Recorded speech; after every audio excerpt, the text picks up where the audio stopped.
Hi, I'm doctor Durga Kalyani, chief dermatologist, కేహ skin and hair clinic, Hyderabad. Hair transplantation procedure గురించి మనం చాలా వీడియోస్ చేసాం. అంటే అసలు ప్రొసీజర్ ఎలా ఉంటది? ఎవరు చేసుకోవచ్చు? దానికి ఎలాంటి జాగ్రత్తలు తీసుకోవాలి before and after the procedure అనేవి చాలా వీడియోస్ చేసాం. అయితే కొంతమంది అడుగుతున్న క్వెషన్ ఏంటి అంటే, కిలాయిడ్ టెండెన్సీ ఉన్నవాళ్ళు హెయిర్ ట్రాన్స్‌ప్లాంటేషన్ చేసుకోవచ్చా అని. అసలు ఈ కిలాయిడ్ అంటే ఏంటి అంటే, కొంతమందికి ఎక్కడైతే యాక్సిడెంట్ గానీ, బర్న్ గానీ, పెద్ద పింపుల్స్ కానీ, సర్జరీస్ కానీ అవుతాయో అక్కడ హీల్ అయ్యేటప్పుడు పెద్ద స్కార్ ఫార్మ్ అవుతుంది. దాన్నే కిలాయిడ్ అంటారు. అంటే స్కిన్ ఇలా ఉంటుంది. దానిపైన ఎత్తుగా గడ్డల్లాగా ఫార్మ్ అవుతూ ఉంటుంది. సో, మనము ఎప్పుడైనా సర్జరీస్ చేసినప్పుడు ఇట్లాంటి టెండెన్సీ ఉన్న వాళ్ళకి ఇంకా ఎక్కువ ఫార్మ్ అయ్యే ఛాన్స్ ఉంటుంది.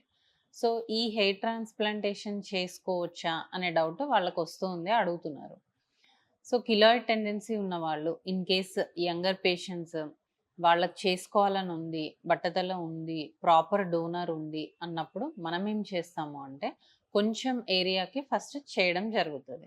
ఆ ఏరియానే మనం అబ్జర్వేషన్‌లో ఉంచి 2-3 మంత్స్ ఇన్ కేస్ వాళ్ళకక్కడ ఏ స్కార్ ఫార్మ్ అవ్వట్లేదు, మంచిగా హీల్ అవుతుంది, హెయిర్ బాగా వస్తుంది అనుకున్న తర్వాత ఎంటైర్ ఏరియా చేయడం జరుగుతది.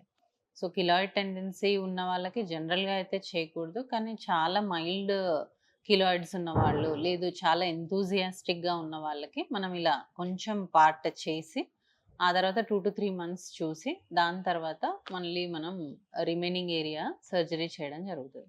వీళ్ళకి నార్మల్ పేషెంట్స్ లాగే ప్రీ అండ్ పోస్ట్ కేర్ అనేది సేమ్ ఉంటుంది. ఎక్స్‌ట్రాగా యూజ్ చేయాల్సిందేం లేదు. ఇన్ కేస్ మైల్డ్ స్కారింగ్ ఏదైనా ఫార్మ్ అయితే సిలికాన్ షీట్స్ యూజ్ చేయడం జరుగుతది. సో, ఇంకా మీకు దీని గురించి ఏదైనా డౌట్స్ ఉంటే మీరు ఈ కింద కనిపిస్తున్న నంబర్‌కి కాల్ చేయొచ్చు.